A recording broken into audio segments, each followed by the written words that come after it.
Hai sahabat pintar, apa kabar? Semoga selalu dalam keadaan sehat ya. Pagi hari ini, Bu Guru akan menyampaikan materi pelajaran untuk kelas 6, tema 4, subtema 1, globalisasi di sekitarku, pembelajaran ke-1. Anak-anak, kita berada di era globalisasi. Dapatkah kamu menyebutkan dan menjelaskan fakta tentang globalisasi yang ada di sekitarmu? Amati berbagai produk yang ada di sekitarmu. Produk tersebut bisa berupa pakaian, tas, atau sepatu yang kamu, temanmu, dan gurumu kenakan. Bisa juga makanan dan minuman atau produk lain yang ada di sekitar kelas dan sekolah. Bisakah kamu menerka negara mana yang memproduksinya? Berikut ini adalah beberapa nama produk dan juga negara asalnya. Yang pertama, baju batik. Negara asalnya yaitu Indonesia. Yang kedua, susu UHT, berasal dari Selandia Baru. Yang ketiga, jam tangan, berasal dari Swiss. Dan yang terakhir, boneka, berasal dari negara Tiongkok. Nah, itulah beberapa nama produk dan juga negara asalnya ya anak-anak. Globalisasi memungkinkan beragam produk dari negara lain dapat kita temui. Produk Indonesia juga bisa ditemui di luar negeri, misalkan batik. Perkembangan komunikasi dan transportasi menjadikan barang-barang tersebut mudah ditemui di negara lain. Pada era globalisasi ini, Indonesia juga melakukan kerjasama dengan negara lain, termasuk dengan negara-negara ASEAN. Nah, anak-anak, bagaimana peran Indonesia dalam kerjasama di bidang sosial budaya dengan negara-negara ASEAN? Yuk kita cari tahu. Menlu Hillary Clinton promosikan angklung ke dunia. Menjelang akhir pertemuan ke-44 Menteri Luar Negeri ASEAN pada tanggal 22 Juli 2011 malam, di Hotel Nusa Indah Bali diselenggarakan acara makan malam.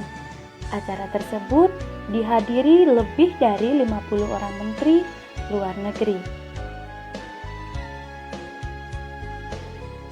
Tampak Menteri Luar Negeri Amerika Hillary Clinton dan Menteri Luar Negeri dari negara-negara ASEAN, China, Rusia, Uni Eropa, peninjau dan tamu dari berbagai negara lain.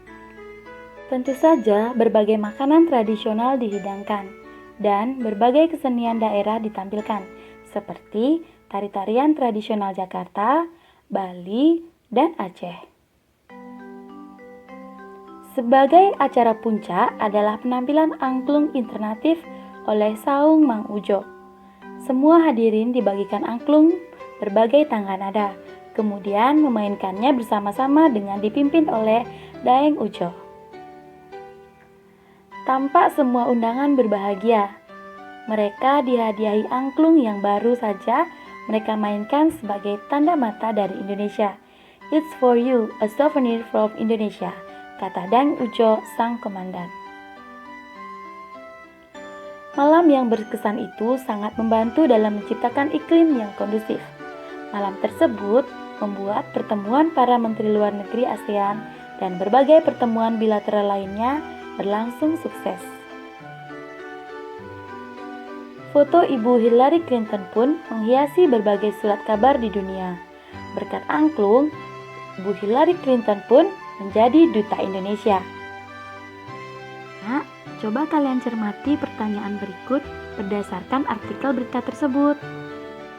Yang pertama, bagaimana bentuk kerjasama Indonesia dengan negara-negara Asia Tenggara di masa globalisasi ini?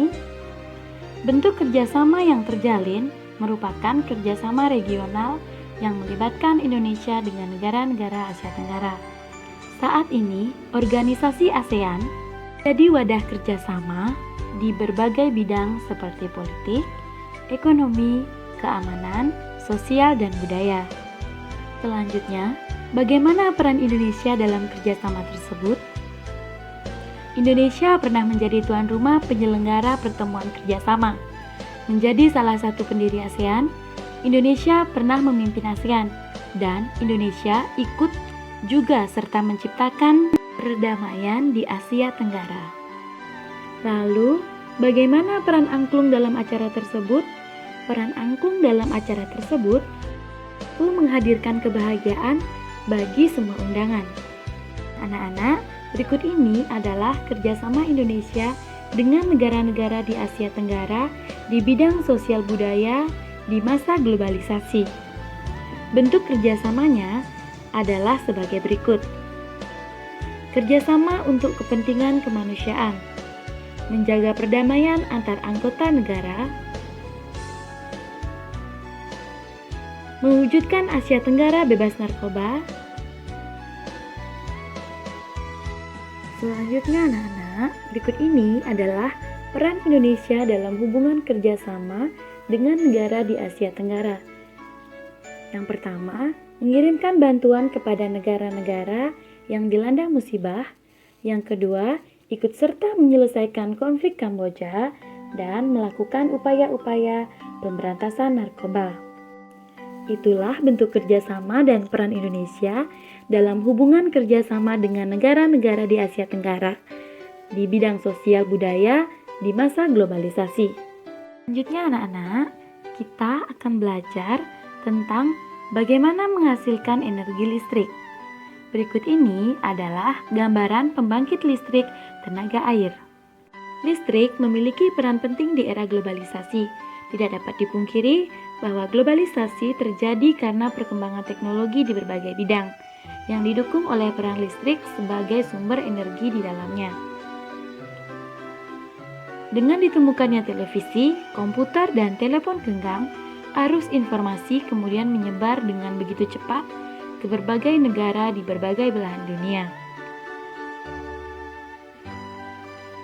Kebutuhan akan listrik kemudian menjadi suatu hal yang harus dipenuhi bagi semua negara di era globalisasi ini. Listrik dihasilkan di pusat pembangkit menggunakan beragam sumber energi. Anak-anak, coba kalian perhatikan gambar berikut ini.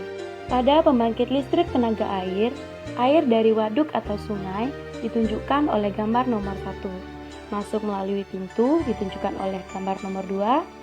Yang diatur oleh katup pengaman ditunjukkan oleh nomor 3.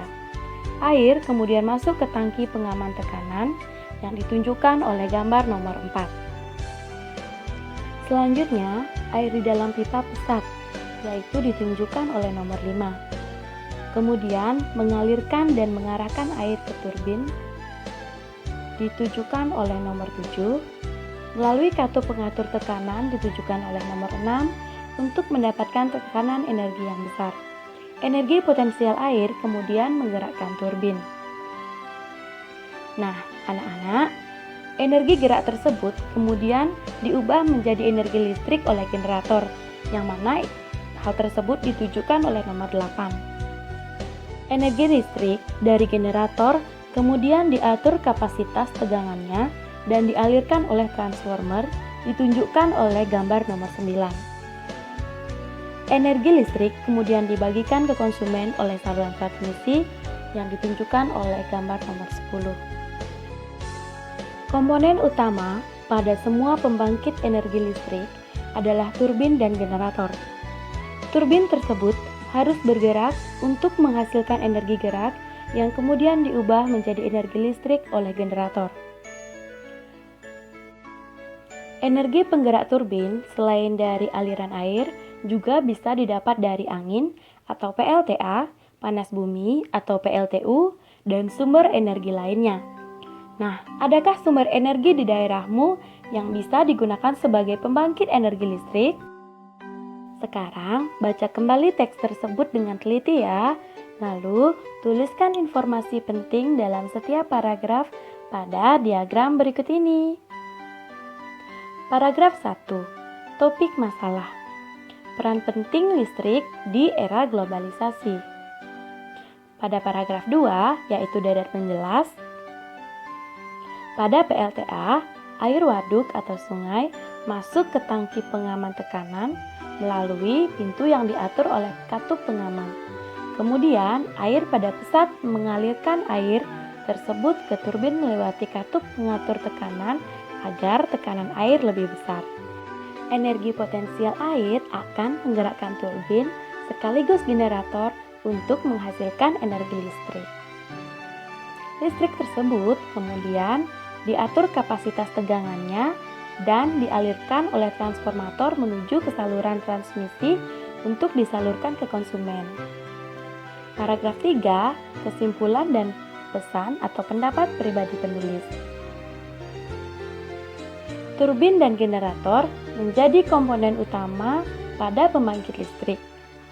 Generator dapat menghasilkan listrik jika turbin bergerak akibat mendapatkan tekanan dari air, angin, panas bumi, dan atau lainnya. Nah, anak-anak, itulah tadi informasi penting dari teks bacaan yang telah kalian simak.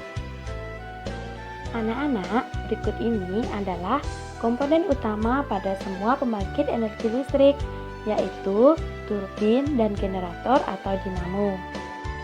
Turbin tersebut harus bergerak untuk menghasilkan energi gerak yang kemudian diubah menjadi energi listrik oleh generator atau dinamo ya. Nah, demikianlah pembelajaran kita pada hari ini anak-anak. Sampai jumpa pada pembelajaran berikutnya. Salam sehat dan tetap semangat.